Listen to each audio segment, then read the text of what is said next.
Hi friends. Prashanth Kishore గెలుపు భారతదేశ రాజకీయాలలో కీలక మలుపు. ఎందుకో తెలుసా?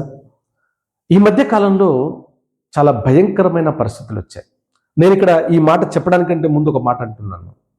హిందూ మతానికి కానీ మోడీ గారికి కానీ నేను వ్యతిరేకం కాదు. మీరే పరిపాలించండి, నేను వద్దనట్లే. మీరే రూల్ చేయండి, ఇంకో 50 సంవత్సరాలు 100 సంవత్సరాలు మీరే పరిపాలించండి, నేను కాదనట్లే. కానీ న్యాయంగా పరిపాలించండి, రాజ్యాంగ ప్రకారం మీరు పరిపాలించండి. ఏ రాజ్యాంగం అయితే మీకు అధికారం ఇచ్చిందో ఆ రాజ్యాంగానికి లోబడి పనిచేయండి. నేను అతీతుణ్ణి, నన్ను ఎవడు ప్రశ్నించొద్దు. ఎవడైనా ప్రశ్నిస్తే వాడిని అర్బన్ నక్సలైట్ అంటాను, ఎవడైనా ప్రశ్నిస్తే వాడిని టెర్రరిస్ట్ అంటాము, నక్సలైట్ అంటాము. ఏంటిది? విద్యార్థులను కూడా టెర్రరిస్టులతో పోలుస్తారు మీరు? మన సంపద కదా వాళ్ళు, ఈ దేశ బిడ్డలు కదా వాళ్ళు, ఈ దేశ వారసత్వ సంపద వాళ్ళే. భౌతికంగా కనిపించే గోడలు, మైన్లు ఇవేనా? నీకు ఎంతసేపు ఆ మైన్లు, ఆ పోర్టులు, ఈ ఎయిర్పోర్ట్లు ఇవి కట్టబెట్టడమే ఆదానికి, అంబానికి. కానీ ఈ దేశంలో ఉన్న పౌరులు కాదా? ఈ దేశ పౌరులది కదా ఆస్తి? ఈ దేశ పౌరులకు ఆ హక్కు లేదా? నువ్వు విఫలమయ్యావు, పరిపాలనలో విఫలమయ్యావు, ఓడిపోయావు, ఒప్పుకోది. నీ ద్వారా దేశం నాశనమైంది. నువ్వు చేసిన మంచి పనులు ఉంటే ఉండొచ్చు, వాటిని కీర్తిద్దాం. ఏమైంది ఈరోజు? ఎందుకు ఫ్యూయల్ ప్రైస్ ఇంత పెరిగింది? ఎందుకు ఆర్థిక మాంద్యం పెరిగింది? మన రూపీ విలువ డాలర్తో ఎందుకు పడిపోతుంది? ఎందుకు బంగారం కొనొద్దంటున్నావు? ఎందుకు విదేశీ ప్రయాణం వద్దంటున్నావు?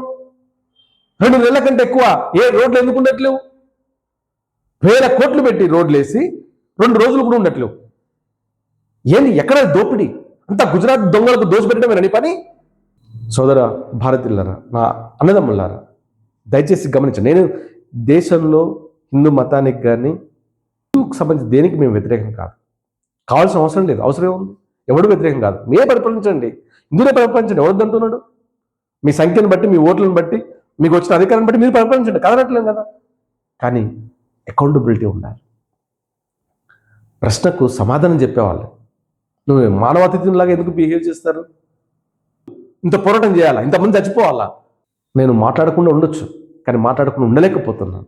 ఎందుకంటే మీరు చేసినటువంటి పనులు అలాంటివి. ఇప్పటి నుండి ప్రశ్నిస్తూనే ఉంటాను. పీకే గెలవటం అనేది అహంకారాన్ని కొట్టేసినటువంటి సందర్భం ఇది. దేశ ప్రజలు ఏమి ఇబ్బందులు పడుతున్నారో మీకు తెలియదు. ఎవరిని పట్టించుకోరు. ఒక మోనార్క్, ఒక డిక్టేటర్షిప్ చేయమని ఇచ్చారా మీకు అధికారం? ఇది చేస్తానని నువ్వు వాగ్దానం చేసావా? రోజు రాజ్యాంగం మీద ప్రమాణం చేసినప్పుడు అదే చేసావా?